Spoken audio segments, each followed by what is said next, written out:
하나님의 말씀 함께 보시겠습니다. 창세기 36장 1절부터 8절까지의 말씀입니다. 창세기 36장 1절부터 8절까지의 말씀을 함께 보시겠습니다.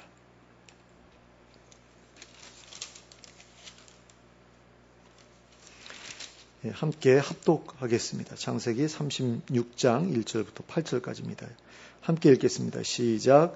에서 곧 에돔의 족보는 이러하니라. 에서가 가나안 여인 중 헷 족속 엘론의 딸 아다와 히위 족속 딸인 아나의 딸 오홀리바마를 자기 아내로 맞이하고 또 이스마엘의 딸 느바요스의 누이 바스맛을 맞이하였더니 아다는 엘리바스를 에서에게 낳았고 바스맛은 루우엘을 낳았고 오홀리바마는 여우스와 얄람과 고라를 낳았으니 이들은 에서의 아들들이요 가나안 땅에서 그에게 태어난 자들이더라.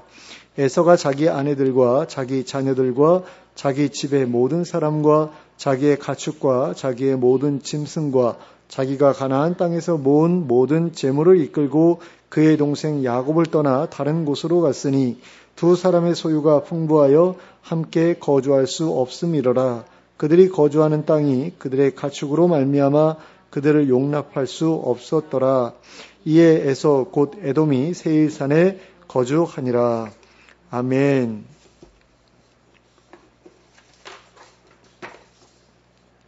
오늘 우리가 함께 읽은 본문에는 에서와 그의 자손들에 대한 내용이 기록되어 있습니다. 그리고 그 내용에 따라 본문을 나누어 보면 모두 6개의 단락으로 구분해 볼 수 있습니다.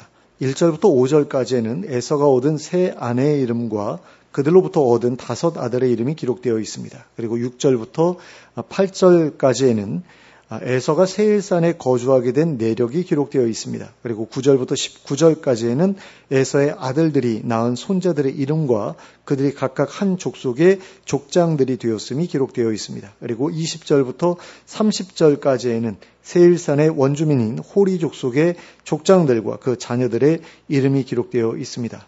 에서의 족보에 이 호리 족속의 족장들의 이름이 함께 기록되어 있는 이유는 에서가 호리 족속의 여인과 결혼했고 그 족속을 통합하여 자신의 밑에 거느렸기 때문입니다. 그리고 31절부터 39절까지에는 이스라엘의 왕이 세워지기 이전까지 에돔을 다스렸던 에돔 왕들의 이름이 기록되어 있습니다. 그리고 40절부터 43절까지에는 39절에 기록되어 있는 하달이라는 에돔 왕이 통치하던 시대의 족장들의 이름이 기록되어 있습니다. 1절부터 5절까지에 기록되어 있는 바와 같이 에서는 가나안 여인 중 헷 족속 엘론의 딸 아다와 히위 족속 시브온의 딸, 여기에서는 이제 딸이라고 기록되어 있는데요. 70인역에서는 아들이라고 기록되어 있다고 합니다. 그리고 사마리아 오경에도 이제 아들이라고 기록되어 있다고 그래요. 그리고 그렇게 보는 것이 더 적절해 보입니다. 아나의 딸, 시브온의 아들인 아나의 딸 오홀리바마, 그리고 이스마엘의 딸 느바요스의 누이 바스맛, 이렇게 3명의 여인을 아내로 삼았습니다. 그리고 이 아내들로부터 엘리바스, 루우엘, 여우스, 얄람, 고라, 이렇게 5명의 아들을 얻었습니다. 그런데 에서의 동생 야곱은 레아와 라헬, 그리고 실바와 비라, 이렇게 4명의 아내를 얻었지요. 그리고 그들로부터 12명의 아들을 얻었습니다. 야곱의 아내가 에서의 아내보다 1명 더 많기는 했지만 그렇다고 하더라도 야곱이 얻은 아들들의 숫자가 에서가 얻은 아들들의 숫자보다 2배 이상이었던 것을 볼 수 있습니다. 그리고 그 당시에 많은 아들을 얻었다는 것은 하나님께 많은 복을 받았다는 것을 의미했습니다. 그런 점에서 그 당시 사람들은 에서보다도 야곱이 하나님께 더 많은 복을 받았다고 생각했을 것입니다. 그런데 6절을 보시면 에서가 자기의 아내들과 자기 자녀들과 자기 집의 모든 사람과 자기의 가축과 자기의 모든 짐승과 자기가 가나안 땅에서 모은 모든 재물을 이끌고 그의 동생 야곱을 떠나 다른 곳으로 갔다고 기록하고 있습니다. 그러면 에서가 가나안 땅에서 떠나 정착했던 곳은 어디였을까요? 바로 8절에 기록되어 있는 것처럼 세일산이었습니다. 그런데 이 세일산은 원래 호리 족속 세일의 후손들이 거주하던 곳이었습니다. 그러면 에서가 이곳으로 가서 살았던 이유는 무엇이었을까요? 자신의 아내 중 하나인 오홀리바마가 바로 세일의 후손 중 하나였기 때문입니다. 본문 20절부터 25절까지의 내용을 제가 읽어드리겠습니다. 그 땅의 주민 호리 족속 세일의 자손은 로단과 소발과 시브온과 아나와 디손과 에셀과 디산이니 이들은 에돔 땅에 있는 세일의 자손 중 호리 족속의 족장들이요. 로단의 자녀는 호리와 헤맘과 로단의 노이 딥나요. 소발의 자녀는 아란과 마하낫과 에발과 스보와 오남이요. 시브온의 자녀는 아야와 아나며 이 아나는 그 아버지 시브온의 나귀를 칠 때에 광야에서 온천을 발견하였고 아나의 자녀는 디손과 오홀리바마니 오홀리바마는 아나의 딸이며. 자, 여기에는 세일의 자손 중 7명의 족장의 이름이 기록되어 있는데 그 중에서 세 번째로 기록되어 있는 시브온의 아들이 아나였다라는 거죠. 그리고 아나의 딸이 오홀리바마였다라는 겁니다. 그런데 이 오홀리바마가 에서의 아내가 되었다라는 것입니다. 그런데 2절에서 호리 족속을 히위 족속이라고 기록하고 있기 때문에 이 사람들이 서로 같은 사람이라는 것을 모르고 지나갈 수 있습니다. 하지만 공동번역 성경을 보시면 2절에 히위 족속이라고 번역된 것을 호리 족속이라고 번역하고 있는 것을 볼 수 있습니다. 그리고 이렇게 보는 것이 맞는 이유는 에서와 호리 족속 사람들 사이에 아무런 상관이 없다면 에서의 족보 가운데 호리 족속 족장들의 이름이 기록되어 있을 이유가 없기 때문입니다. 그런데 신명기 2장 12절을 보면 이렇게 기록되어 있는 것을 보게 됩니다. 호리 사람도 세일에 거주하였는데 에서의 자손이 그들을 멸하고 그 땅에 거주하였으니 이스라엘이 여호와께서 주신 기업의 땅에서 행한 것과 같았느니라. 자, 이스라엘이 여호와께서 주신 기업의 땅에서 행한 일이 뭐지요? 원주민들을 몰살하고 그리고 그 땅을 차지한 것 아닙니까? 그러면 어떤 게 도대체 맞는 말일까요? 신명기에서는 에서의 자손이 호리 사람들을 멸하고 그 땅에 거주했다고 기록하고 있는데요. 창세기에서는 에서가 호리 사람과 결혼하여 그곳에 정착해서 살았다고 기록하고 있으니 말입니다. 이러한 문제를 해결하기 위해 우리가 생각해 보아야 할 것은 이스라엘 백성들이 가나안 땅을 정복하는 과정에서 가나안 족속들을 무조건 다 죽였는가라는 것이라고 할 수 있습니다. 라합이라는 여인의 경우에서 볼 수 있듯이 이스라엘 백성들은 가나안 땅을 정복하는 과정에서 일부 가나안 족속들을 자신들에게 편입시켰습니다. 그러니까 하나님만 섬기기로 맹세한 사람들에게만 그와 같은 특혜를 허락했던 것을 보게 된다라는 거죠. 그런 점에서 에서의 후손들이 에돔 땅에 정착하는 과정에서도 이와 같은 일이 벌어졌을 것이라고 생각할 수 있습니다. 에서가 오홀리바마와 결혼을 한 다음에 호리 족속 일부를 통합하여 자기 밑에 두고서 하나님을 섬기지 않는 사람들을 세일산에서 완전히 축출해버렸다라고 한다면 신명기의 기록과 창세기의 기록 사이에는 아무런 충돌이 발생하지 않게 됩니다. 그런데 에서가 세일로 이주해서 그곳에 정착했던 것은 분명한 사실인데요. 그 시기에 대해서도 또 정확하게 언제라고 말하기가 어려운 그런 문제가 생기는 것을 볼 수 있습니다. 왜냐하면 본문에 기록된 것만 보아서는 야곱이 밧단 아람에서 돌아온 다음에 에서가 세일로 이주한 것처럼 보이지만 실제로 에서는 야곱이 밧단 아람에서 돌아오기 이전부터 세일산에 거주하고 있었기 때문입니다. 창세기 32장 3절 말씀입니다.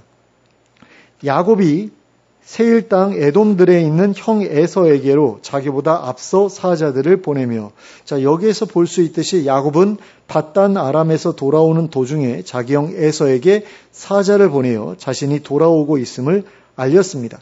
장자권으로 인해 깨어졌던 형과의 관계를 회복하고 싶었기 때문입니다. 그런데 야곱이 사자를 보내었을 때 에서가 있었던 장소가 바로 세일 땅 에돔들이었다라는 겁니다. 그러므로 에서는 야곱이 돌아오기 전부터도 세일 땅에 거주하고 있었던 것이라고 할 수 있습니다. 그렇다면 본문 7절에 기록되어 있는 내용은 실제로 벌어진 일이었다기보다는 실제로 벌어질 가능성이 있었던 일을 기록한 것이라고 보는 것이 적절해 보입니다. 7절 말씀을 다시 한번 보겠습니다. 두 사람의 소유가 풍부하여 함께 거주할 수 없음이러라. 그들이 거주하는 땅이 그들의 가축으로 말미암아 그들을 용납할 수 없었더라. 그러니까 하나님께서 이런 일이 벌어질 것을 미리 예측하시고서 에서로 하여금 미리 가나안 땅을 떠나게 하셨을 것이다 라고 생각하는 것이 적절해 보인다라는 거죠. 그래야 야곱이 돌아오기도 전에 에서가 세일산에서 살고 있었던 게 설명이 되기 때문입니다.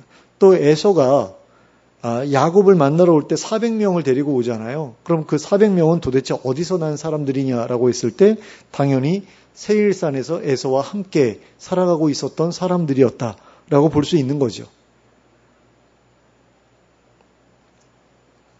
근데 만약에 그 전에 야곱이 가나안 땅으로 돌아오기 전에 에서가 세일산으로 옮겨가지 않았다. 그래서 가나안 땅에서 둘이 함께 살다가 넘쳐나는 가축들로 인해서 둘 사이에 다툼이 벌어질 정도가 되었다라고 한다면 에서가 야곱을 몰아내고 그 땅을 차지했을 가능성이 더 크지 그 반대의 경우는 생각하기 어렵지요. 그렇지 않습니까? 에서가 더 세력이 크잖아요. 그리고 더 그 싸움에 능한 사람 아닙니까? 평소에도 사냥하러 다니기에 익숙했던 사람이고 야곱은 집사람이었잖아요. 집에만 있었던 사람 아닙니까? 그러니까 만약에 재산이 둘 다 너무나 불어나가지고 그 가축의 그 목축지를 놓고서 서로 싸우게 되었다라고 한다면 야곱이 밀려났을 가능성이 더 큰 거죠. 에서가 무려 400명이나 되는 사람들을 이끌고 오는 바람에 죽음의 공포를 느껴야 했던 야곱으로서는 형의 심기를 불편하게 하는 것이 두려워서라도 다툼이 시작되기도 전에 다른 곳으로 이동하려 했을 가능성이 큽니다. 근데 그렇게 되면은 그 약속의 땅을 버려야 되는 그런 일이 벌어지잖아요. 그런 점에서 야곱이 가나안 땅으로 돌아오기도 전에 에서가 먼저 세일산으로 이주해서 자리를 잡았다고 보는 것이 적절해 보인다라는 겁니다. 그리고 이것은 야곱을 보호하기 위한 하나님의 섭리에 따라 이루어진 일이었다고 볼 수 있습니다. 게다가 이것은 가나안 땅을 야곱에게 주시겠다고 하셨던 하나님의 약속이 성취되는 데에 있어서도 반드시 필요한 일이었습니다. 그리고 그 결과 야곱은 하나님의 시선이 머무는 가나안 땅에 계속해서 거주할 수 있게 되었고 에서는 하나님의 시선과 멀리 떨어져 있는 세일산에 거주하게 되었습니다. 그리고 이것은 하나님의 복을 소중히 여겼던 야곱과 그렇지 못했던 에서에게 합당하게 주어진 결과였다고 할 수 있습니다. 그런데 에서가 약속의 땅이 아닌 다른 땅에서 살아가게 되었다고는 하더라도 그 역시 야곱처럼 풍부한 재산을 소유하고 살았던 것은 분명한 사실입니다. 7절에서 기록하고 있는 것처럼 그 두 사람이 서로 다른 땅에 갈라져서 살아야 했던 이유는 두 사람 다 넘치도록 많은 가축들을 소유하고 있었기 때문이었습니다. 그리고 하나님의 복에 큰 관심이 없었던 에서가 그와 같이 풍부한 재산을 소유하고 살아갈 수 있었던 이유는 하나님께서 그의 조부 아브라함과 그의 아버지 이삭을 생각하셨기 때문이었습니다. 아브라함과 이삭이 하나님을 경외하며 살았기 때문에 그 후손인 에서도 하나님께 복을 받아 넉넉한 삶을 살아갈 수 있게 되었던 것입니다. 그 근거를 창세기 17장 18절부터 21절까지의 말씀에서 찾아볼 수 있습니다. 제가 읽어드리겠습니다. 아브라함이 이에 하나님께 아뢰되 이스마엘이나 하나님 앞에 살기를 원하나이다. 하나님이 이르시되 아니라 내 아내 사라가 내게 아들을 낳으리니 너는 그 이름을 이삭이라 하라. 내가 그와 내 언약을 세우리니 그의 후손에게 영원한 언약이 되리라. 이스마엘에 대하여는 내가 내 말을 들었나니 내가 그에게 복을 주어 그를 매우 크게 생육하고 번성하게 할지라. 그가 12드령을 낳으리니 내가 그를 큰 나라가 되게 하려니와 내 언약은 내가 내년 이 시기에 사라가 내게 낳을 이삭과 세우리라. 자, 여기에서 볼 수 있듯이 하나님께서 아브라함과 맺으셨던 언약은 이삭에게로 그대로 이어졌습니다. 그런데 이스마엘에게는 이어지지 않았지요. 그러나 하나님께서는 이스마엘에게도 복을 주시겠다고 약속하셨습니다. 이스마엘이나 하나님 앞에 살기를 원한다는 아브라함의 말을 들으셨기 때문입니다. 그리고 이것은 에서에게도 마찬가지였습니다. 이삭은 야곱과 리브가에게 속아 넘어간 나머지 야곱에게 장자의 복을 빌어 주었습니다. 그리고 에서가 돌아와서 자신에게도 복을 빌어달라고 하였을 때 이삭은 모든 복을 야곱을 위해 빌어 주었기 때문에 너를 위해서는 빌어줄 복이 남아있지 않다고 대답했습니다. 그리고 에서가 척박한 땅에서 칼을 의지해 살아가게 될 것이라고 대답했습니다. 하지만 이때 이삭이 미처 깨닫지 못하고 있었던 것이 한 가지 있었습니다. 그것은 장자의 몫은 다른 형제가 받아야 할 몫의 2배에 해당한다는 것이었습니다. 그러므로 야곱이 하나님께 큰 복을 받게 된다고 했을 때 그의 형제인 에서도 야곱이 복을 받는 것에 비례해서 그 절반 정도에 해당하는 복을 누리게 되는 것이 맞는 일이었다라는 겁니다. 그리고 실제로도 에서는 그만큼의 복을 누렸던 것으로 보입니다. 그 아들의 숫자를 보아도 그렇고 야곱과 함께 거주하기 어려울 정도로 가축들이 많아졌다고 하는 것을 보아도 그렇습니다. 그런데 본문 31절에 기록된 것을 보시면 에돔 사람들은 이스라엘 사람들보다도 훨씬 이른 시기에 왕을 세웠던 것을 볼 수 있습니다. 이스라엘 자손을 다스리는 왕이 있기 전에 에돔 땅을 다스리던 왕들은 이러하니라 그러면서 이제 31절에 기록되어 있죠. 그리고 32절부터 39절까지에는 그 왕들의 명단이 쭉 기록되어 있는 것을 보게 됩니다. 그런데 그 숫자가 무려 9명이나 되었던 것을 볼 수 있습니다. 그러면 왜 이스라엘 사람들은 에돔 사람들보다 그렇게 늦게 왕을 세웠던 것입니까? 첫 번째 이유는 이스라엘 사람들이 가나안 땅을 떠나 이집트에 들어가서 430년 동안이나 살았기 때문입니다. 그리고 이집트의 왕조가 바뀌면서 이스라엘 사람들이 이집트 사람들의 노예가 되어 살았기 때문입니다. 그리고 두 번째 이유는 이스라엘 백성들이 이집트에서 나와 가나안으로 돌아온 후에도 하나님께서 왕을 세우지 못하게 하셨기 때문입니다. 하나님께서는 이스라엘 백성들에게 왕을 주시는 대신 사사를 세워 이스라엘 백성들을 다스리도록 하셨습니다. 왜냐하면 하나님께서 그들의 왕이셨기 때문입니다. 그러나 결국에는 이스라엘 백성들의 고집으로 인해서 이스라엘 사람들에게도 왕을 세우도록 허락해 주셨습니다. 그 결과로 세워진 첫 번째 왕이 바로 사울이었습니다. 그런데 사울이 왕이 되기도 한참 전에 에돔 사람들은 왕을 세워 자기들을 다스리도록 했던 것입니다. 그런 점에서 에돔 사람들은 이스라엘 사람들보다 제도적인 면에서 훨씬 더 앞서 나갔던 사람들이었다고 할 수 있습니다. 그들은 이스라엘보다 훨씬 더 빠르게 왕정 국가를 이룩하고 칼을 앞세워 그 세력을 넓혀 나갔습니다. 그러나 이스라엘의 왕이 세워진 이후로는 이스라엘이 에돔보다도 훨씬 더 강력한 나라를 세워 나갔던 것을 보게 됩니다. 사무엘상 14장 47절과 48절의 말씀입니다. 사울이 이스라엘 왕위에 오른 후에 사방에 있는 모든 대적, 곧 모압과 암몬 자손과 에돔과 소바의 왕들과 블레셋 사람들을 쳤는데 향하는 곳마다 이겼고 용감하게 아말렉 사람들을 치고 이스라엘을 그 약탈하는 자들의 손에서 건졌더라. 그래서 사울이 이스라엘 왕위에 오른 후에 에돔을 쳐서 이겼다라는 거죠. 에돔뿐만 아니라 여러 나라들을 쳐서 이겼다라는 겁니다. 그리고 다윗이 왕이 된 후에는 에돔을 완전히 복속시켜 식민지로 삼기까지 했습니다. 사무엘하 8장 13절과 14절의 말씀입니다. 다윗이 소금 골짜기에서 에돔 사람 18,000명을 쳐 죽이고 돌아와서 명성을 떨치니라. 다윗이 에돔의 수비대를 두되 온 에돔의 수비대를 두니 에돔 사람이 다 다윗의 종이 되니라. 다윗이 어디로 가든지 여호와께서 이기게 하셨더라. 자, 에돔 사람이 다 다윗의 종이 되었다라는 것은 에돔이 이스라엘의 식민지가 되었다라는 그런 이야기죠. 그런데 다윗의 후손인 여호사밧의 아들 여호람이 왕이 된 후에 그 후에는 에돔이 유다의 지배에서 벗어나게 되었습니다. 열왕기하 8장 20절부터 22절까지의 말씀입니다.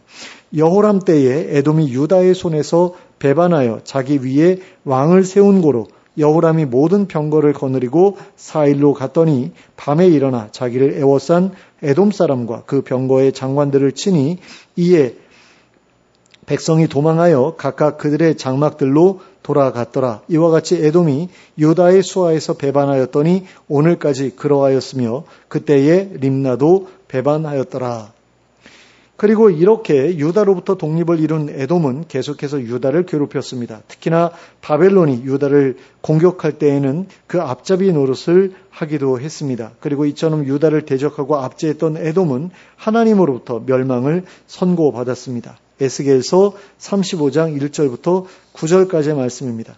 또 여호와의 말씀이 내게 임하여 이르시되 인자야 내 얼굴을 세일산으로 향하고 그에게 예언하여 이르기를 주 여호와께서 이같이 말씀하시되 세일산아 내가 너를 대적하여 내 손을 내 위에 펴서 내가 황무지와 공포의 대상이 되게 할지라. 내가 내 성읍들을 무너뜨리며 내가 황폐하게 되리니 내가 나를 여호와인 줄을 알리라. 내가 옛날부터 한을 품고 이스라엘 족속의 환난 때에 곧 죄악의 마지막 때에 칼의 위력에 그들을 넘겼도다. 그러니까 바벨론에게 이스라엘을 넘겼다라는 말입니다. 그러므로 주 여호와의 말씀이니라. 내가 나의 삶을 두고 맹세하노니 내가 너에게 피를 만나게 한즉 피가 너를 따르리라. 내가 피를 미워하지 아니하였은즉 피가 너를 따르리라. 내가 세일산이 황무지와 폐허가 되게 하여 그 위에 왕래하는 자를 다 끊을지라. 내가 그 죽임당한 자를 그 여러 산에 채우되 칼에 죽임당한 자를 내 여러 맷뿌리와 골짜기와 모든 시내에 엎드러지게 하고 너를 영원히 황폐하게 하여 내 성읍들에 다시는 거주하는 자가 없게 하리니 내가 여호와인 줄을 너희가 알리라. 그리고 14절과 15절 말씀입니다. 주 여호와께서 이같이 말씀하셨느니라. 온 땅이 즐거워할 때에 내가 너를 황폐하게 하되 이스라엘 족속의 기업이 황폐함으로 내가 즐거워한 것 같이 내가 너를 황폐하게 하리라. 세일산아 너와 에돔 온 땅이 황폐하리니 내가 여호와인 줄을 무리가 알리라 하셨다 하라. 자, 그런데 라이프 성경 사전에 보면 에돔에 대하여 이스라엘에 인접한 국가들 중에서 유일하게 하나님의 긍휼을 약속받지 못했던 나라라고 소개하고 있는 것을 보게 됩니다. 그러니까 이집트에 대해서도 하나님께서 회복될 것이고 큰 복을 받을 것이다 뭐 이런 식으로 말씀을 하셨는데 이 에돔만큼은 그런 복을 그런 긍휼을 약속받지 못했다라는 거죠. 왜 그랬느냐라고 했을 때 형제 국가인 이스라엘을 하나님께서 택하신 그 이스라엘을 이 에돔이 못살게 괴롭히고 다른 나라에까지 팔아넘기고 하는 그런 짓을 저질렀기 때문이다라는 거죠. 그러니까 하나님을 섬기는 자에 어울리지 않는 그런 삶을 이 사람들이 살았기 때문이다라고 할 수 있습니다. 그러니까 에돔이라는 나라도 하나님을 경외하는 나라였다라고 우리가 볼 수 있잖아요. 그런데 왜 하나님께 버림을 받았느냐라고 했을 때 하나님을 경외하는 자에게 어울리지 못한 그런 삶의 모습을 이 나라 사람들이 보여주었기 때문이다라는 것이죠. 그러면 오늘 우리가 살펴본 내용들을 통해서 우리가 깨달아야 할 것은 무엇입니까? 하나님을 경외하는 사람들의 자녀들은 물질적으로도 넉넉하고 번성하는 복을 누리게 된다라는 겁니다. 그러나 하나님을 경외하는 신앙이 온전히 전수되지 못하면 그 후손들은 하나님과 상관없는 인생을 살게 될 뿐 아니라 패망의 길을 걷게 될 수도 있다라는 겁니다. 하나님을 경외하는 신앙이 온전히 전수되지 못하면 그 후손들은 하나님이 기뻐하시지 않는 불신 결혼을 하기도 하고 또 믿음에서 떠난 삶을 살다가 비참한 처지로 전락하게 되기도 한다는 것입니다. 일시적으로 남보다 나은 삶을 사는 경우도 있지만 마지막에는 하나님의 진노 가운데 멸망하게 된다는 것입니다. 그러므로 우리는 우리의 자녀들로 하여금 하나님을 경외하는 삶을 이어갈 수 있게 해주는 일에 최선을 다해야만 합니다. 그리하여 우리가 하나님께 받아 누리고 있는 복을 우리의 자손들도 누릴 수 있도록 해주어야 합니다. 그러므로 우리의 믿음이 그리고 우리에게 임한 하나님의 복이 우리 후손들에게 대대로 이어져 내려갈 수 있도록 우리의 자녀들에게 하나님을 경외하는 믿음을 최선을 다해 전수해 나가는 우리 모두가 될 수 있기를 예수 그리스도의 이름으로 축원합니다. 함께 기도하겠습니다. 사랑의 하나님 아버지, 오늘 우리가 에서의 후손들에 대해 여러 가지 내용들을 살펴보았습니다. 그들도 하나님께 복을 받아서 야곱만큼이나 많은 재산을 모았고 그래서 두 족속이 함께 거주할 수가 없어서 서로 다른 땅에 거하게 되었던 것을 보았는데 하나님이 이 모든 일들이 하나님께서 아브라함과 이삭에게 복을 주셨고 그 복이 그 자녀들에게 흘러 내려갔기 때문이라는 사실을 우리가 기억할 수 있기를 원합니다. 그리고 그렇게 하나님께 받은 복을 어느 한 족속은 계속해서 이어 내려갔던 반면에 또 다른 족속은 그러지 못했던 것을 보면서 그런 이유가 되었던 것이 과연 무엇이었는가 하는 것에 대해서 우리가 또한 기억할 수 있기를 원합니다. 하나님 경외하는 신앙이 계속해서 이어져 내려갔던 유다에는 하나님께서 큰 복을 허락해 주셨지만은 그렇지 못하고 자기의 형제를 대적들의 손에 넘겼던 에서에게는 그와 같은 복이 계속해서 흘러내려가지 못했던 것을 우리가 보았습니다. 그리고 지금까지도 그 족속은 이름만 남아있을 뿐이지 그 후손들을 남기지 못했던 것을 우리가 알고 있습니다. 하나님 이와 같은 것이 하나님께서 하나님을 경외하는 자들에게 대하는 그런 방식이라는 것을 우리가 또한 기억할 수 있길 원합니다. 하나님을 경외하는 자와 경외하지 않는 자들을 하나님께서 어떻게 다르게 대우하시는가 하는 것을 우리가 이 일들을 통해서 다시 한번 기억할 수 있기를 원하고 우리 자녀들에게 하나님 경외하는 신앙을 물려주기 위해서 노력하기로 결단하는 이 시간이 될 수 있기를 원합니다. 그래서 우리의 자녀들에게 하나님 경외하는 마음을 심어주기 위해 최선을 다하는 가운데 정말로 우리가 누리고 있는 것들이 우리의 자녀들에게도 더욱더 풍성하게 이어져 내려갈 수 있도록 하는 우리 모두가 될 수 있도록 인도하여 주시옵소서. 예수 그리스도의 이름으로 기도하였습니다. 아멘.